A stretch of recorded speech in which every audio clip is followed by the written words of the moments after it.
Mutantville. We're finishing up post on several projects right now. We're literally working on the digital and score for our next full-length feature, which is entitled Ghost. You can find out all about it on Facebook, YouTube. We're all over the place. We're also going to take a project we shot several years ago that was supposed to be a full-length feature and turn that into an ongoing web series. That's called C for Chaos. And I'm working on 2 scripts at present. One is an epic superhero movie because nobody at the indie level seems to do them, and I want to knock one out there. And my next horror film, I would like to do a full-length feature. It is an alien monster on the loose, homage to John Carpenter's The Thing. So we just made the trip out to watch it at Nevermore last week. Not Nevermore, but Retro Phantasma, Nevermore fundraiser. Watched The Thing on 35mm. It's a big inspiration for us. And so that's where we're going next. Before I forget, Todd A. Britt, our special makeup effects artist, is here in attendance. We neglected to shout his name out at the beginning. So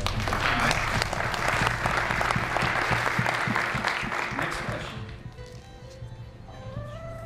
Final question. Make it good. Well, my question for you is, I like to know about inspirations. Where is the inspiration for your particular stories? Since I'm here, I will start first. Mine was very simple. Kenny said, shoot something in my house. I took it as an assignment. My friend Angela had been bugging me to do a movie about a scarecrow, so I said, well, hey, I'll take the scarecrow thing and put it at Kenny's house, and bing, bang, boom, I turned it into a script and got a fantastic cast and crew and spent 2 days freezing and shooting it, and we had a good time, so that's where that came from.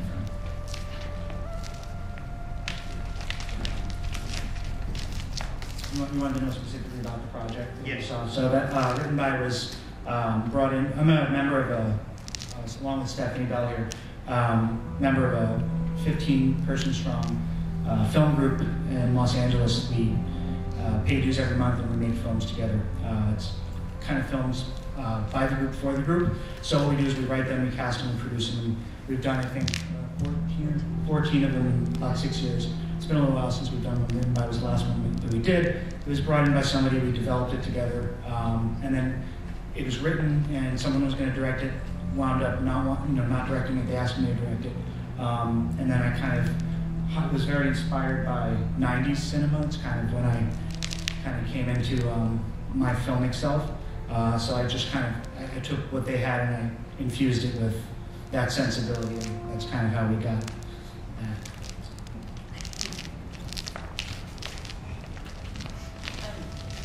Last scene on Delores Street is actually an allegory for my first year in LA, which really sucked.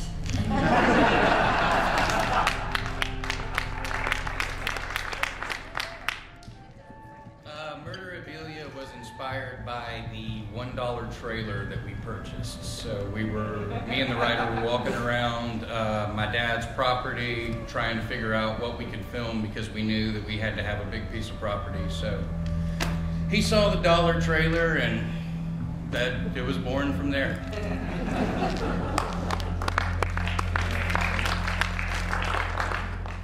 Dave, this was a 48-hour project. I started writing at 7 o'clock. 7 p.m. I drank and wrote. My first idea was that, what's the worst thing that you can do in America right now is to take a gun into a public place. And what's the most interesting thing is to make an anti-hero out of something you wouldn't expect. So, I really like zombies.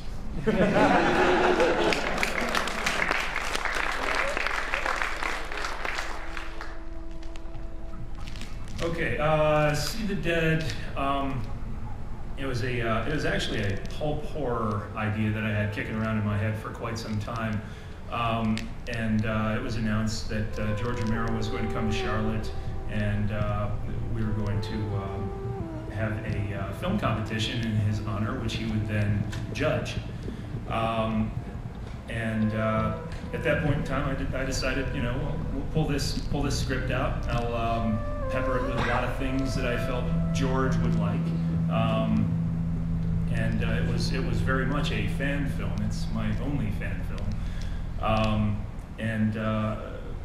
Right after I wrote it, my mom died, which is why the film is dedicated to her. So we shot it about 3 or 4 weeks later. Shot it over 4 days. Turned it into the competition, and it turned out that George loved it best. That's where I met the Mutant Go guys. They came in number 2, I think. We'll say it's number 2. But yeah, a lot of emotion tied up in See the Dead, and I think that's probably responsible for why it's been doing so well.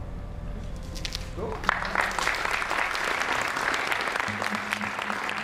Thank you all for coming. We're going to have to clear out so that we can get ready for the next presentation. But thank you for coming out, supporting independent horror. Thank you for Carolina Theater for